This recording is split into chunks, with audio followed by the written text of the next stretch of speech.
Namaste, my good friends, and welcome to my YouTube channel. My name is Victor, and today is going to be a May 2017 full moon energy update. I'm going to talk about 3 different facets of this energy, and I will get into it right now. Number 1 is I'm going to title it Emotional Healing. You know, with any full moon, there's always our emotions are always more noticeable. You know, you can call it emotional sensitivity. It could be just a greater awareness, a greater intensity to our emotions. So that's always present. But what I feel differently about this full moon is that there's more space.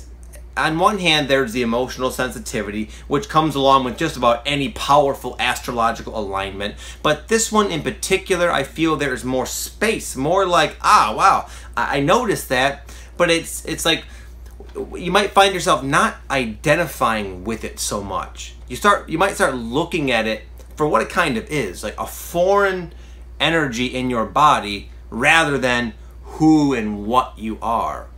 Most people, and for a lot of us, most of our lives, our emotions have been so all-consuming that they take us over. They become us. We are emotional. We are these feelings. And our thoughts automatically just justify our emotional state. It kind of gives, it just sort of makes sense of what we're feeling.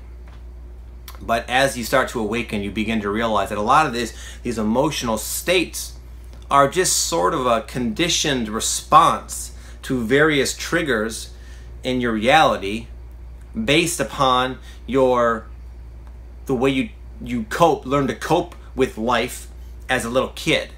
And they just start to be seen, again, less as you. When you awaken, the real you, the consciousness of you becomes more who you know yourself to be. And therefore, again, the emotion, the passing emotions, the thoughts in your head, the forms in your life, the life experience becomes seen as like clouds in the sky that you're just watching, but not actually you in essence.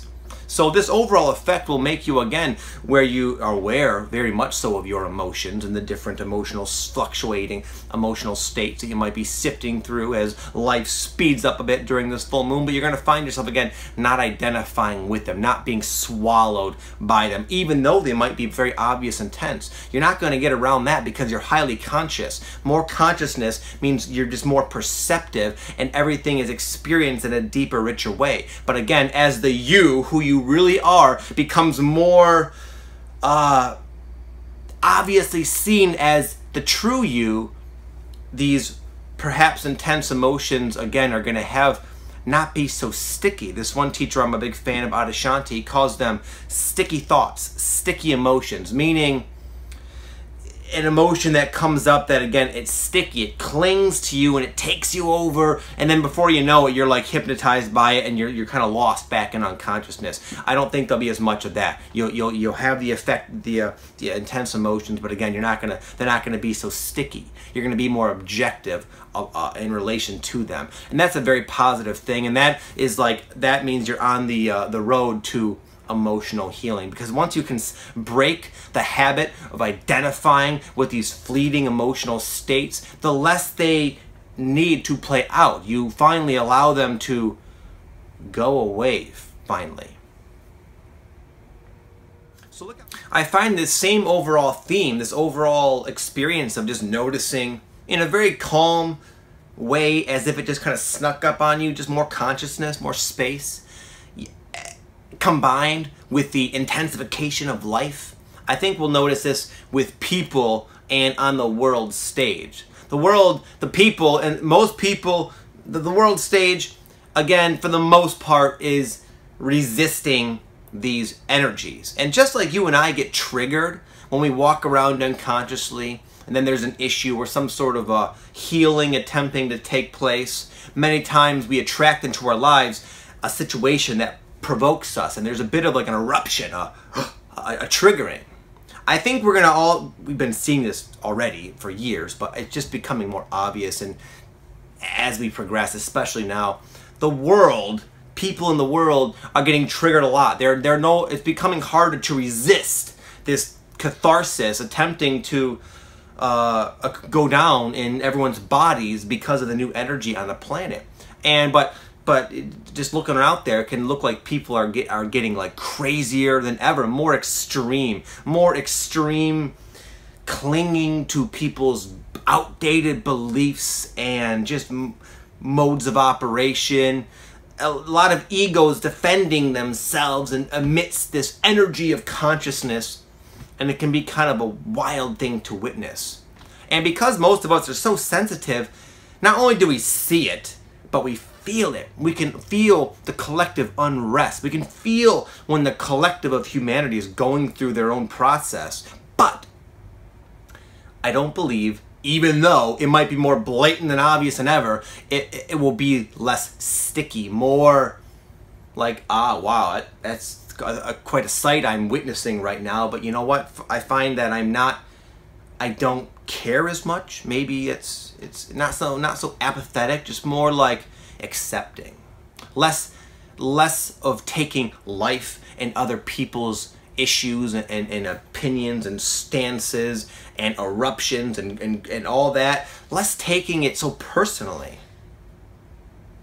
And that's like, oh wow, thank goodness. When you start to have this experience of like more naturally embodying the meditative state, the more objective state, then you realize that it has never really been about people changing, the world changing, them doing this person agreeing with you, this sort of unrest in this part of the world settling down. That's all. We can hope the best for everybody, but we don't need others, the world, to resolve itself for us to feel good now.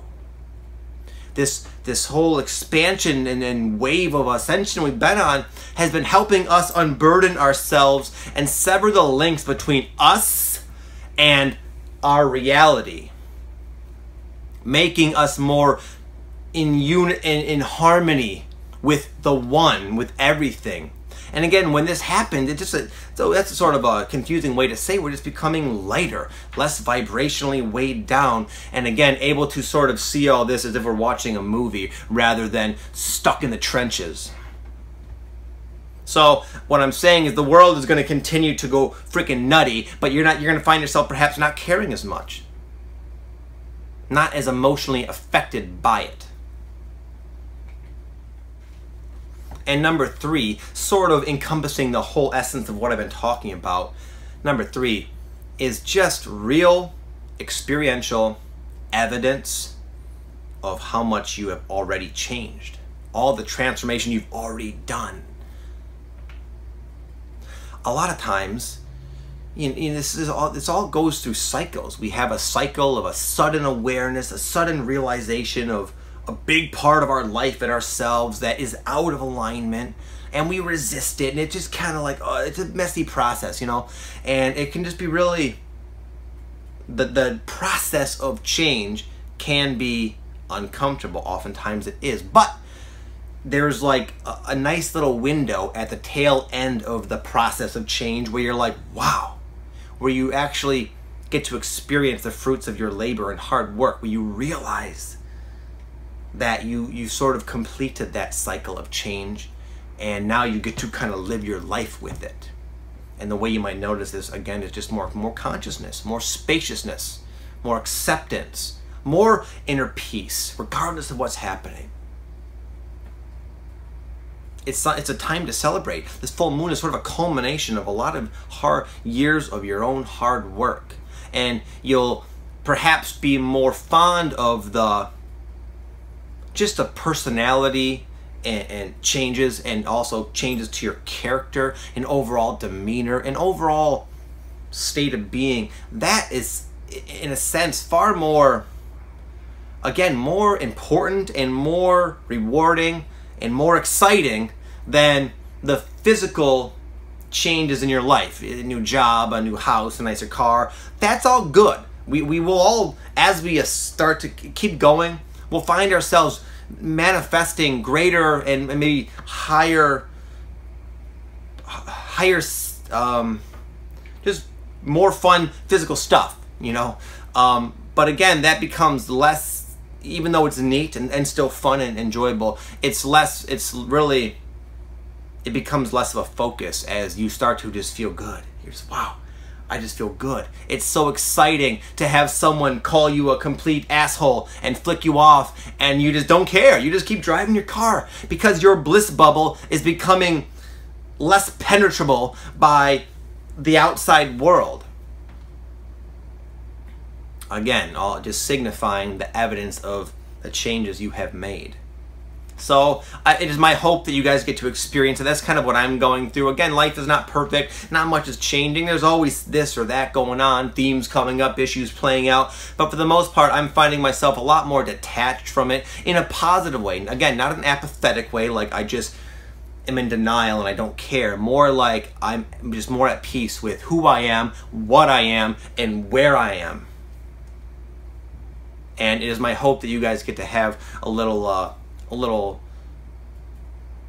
solace and peace of mind as well, because we're not done. The tides are going to, of course, turn, and we're going to find ourselves in some other crazy life change and whatnot. But for the meantime, I say, if you feel good, enjoy it. Pat yourself on the back for the hard work you've done, and I wish you all an amazing day. Thank you for all the love and the support and all the amazing things you guys are always doing for me. It is so beautiful, and I wish you nothing but the best. Have an amazing day. Namaste.